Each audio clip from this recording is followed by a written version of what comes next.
Oke teman-teman, kali ini kita akan memperbaiki water pump di dump truck Hino 500 FM260JD ini ya. Ini ada laporan overhead di unitnya, jadi kita akan bongkar. Dan ini teman-teman, setelah kita analisa trouble-nya atau kerusakannya, ternyata ada kebocoran pada water pumpnya teman-teman. Di sana ada kebocoran kecil, cuman rembesan sih, tapi itu dapat menyebabkan unit overhead teman-teman. Jadi kita akan bongkar lagi water pumpnya. Dan ini setelah kita bongkar water pumpnya teman-teman, ini water pumpnya, dan ini kita akan lepas lagi impellernya nih. Water pumpnya kita bongkar lagi, kita analisa lagi apa masalahnya, apa ada komponen yang harus kita ganti atau sekedar kita perbaiki aja komponennya nanti teman-teman. Nih teman-teman, nanti kita akan bongkar lagi ya, kita cek komponen di dalamnya apa yang harus diganti. Dan ini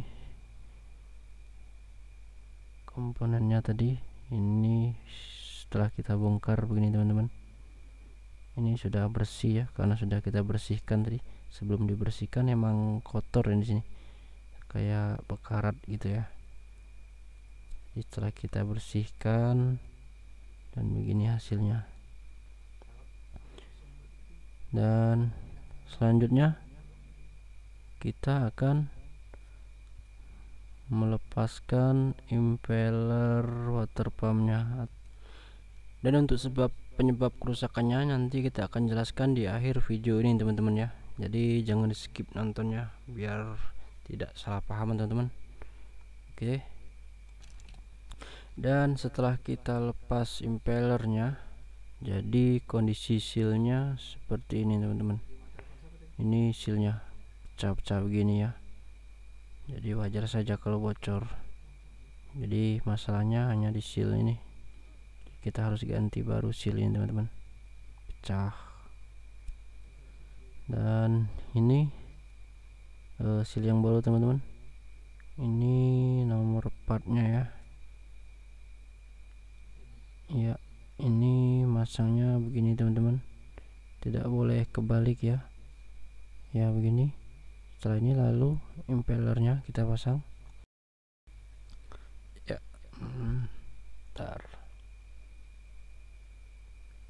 Ini teman, ini sealnya tadi, sealnya dulu, baru impellernya. Ini pasang impellernya.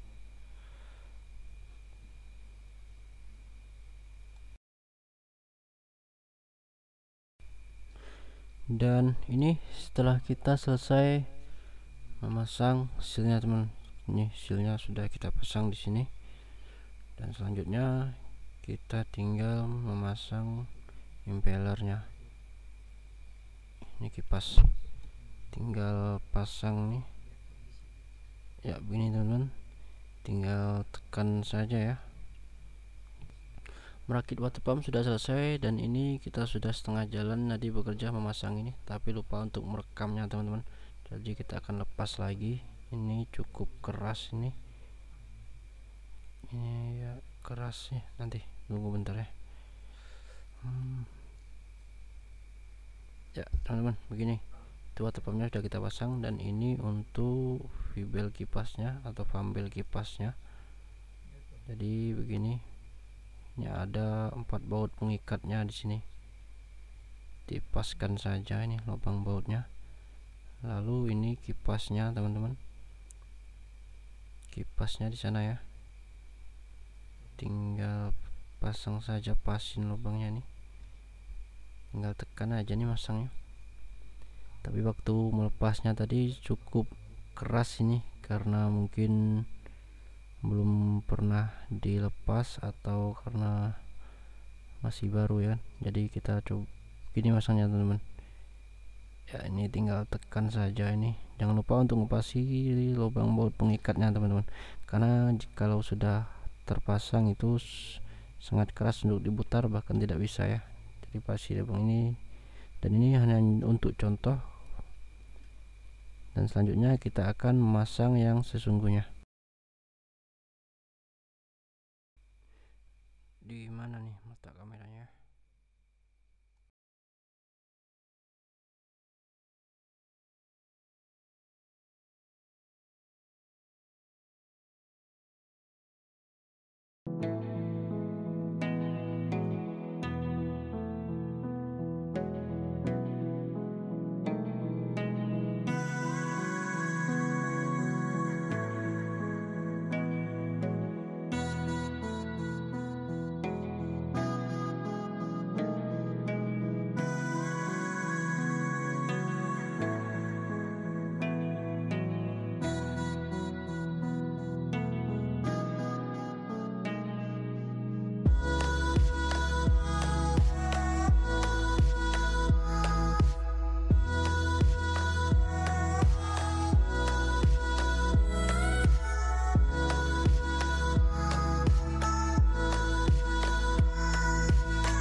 Nah, sudah selesai teman-teman.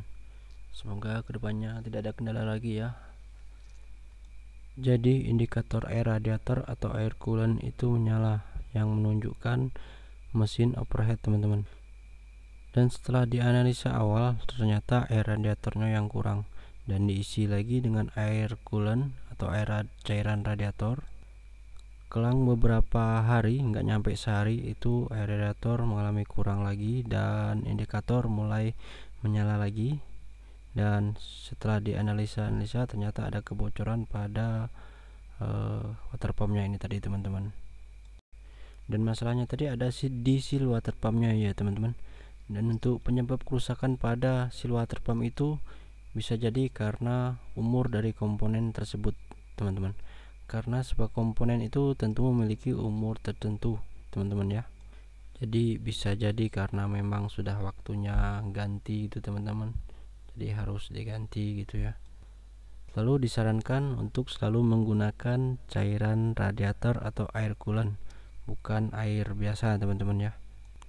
Karena kalau air biasa itu biasanya mengandung zat yang menyebabkan karat pada radiatornya teman-teman, dan menyebabkan kerusakan pada komponen lainnya teman-teman. Dan untuk teman-teman yang ingin menambahkan, silahkan di kolom komentar ya. Saya mohon maaf jika ada salah atau kurangnya dalam penyampaian di video-video saya, karena saya juga manusia biasa. Dan semoga bermanfaat teman-teman. Like, comment, share, subscribe, dan nyalakan loncengnya bagi teman-teman yang belum subscribe.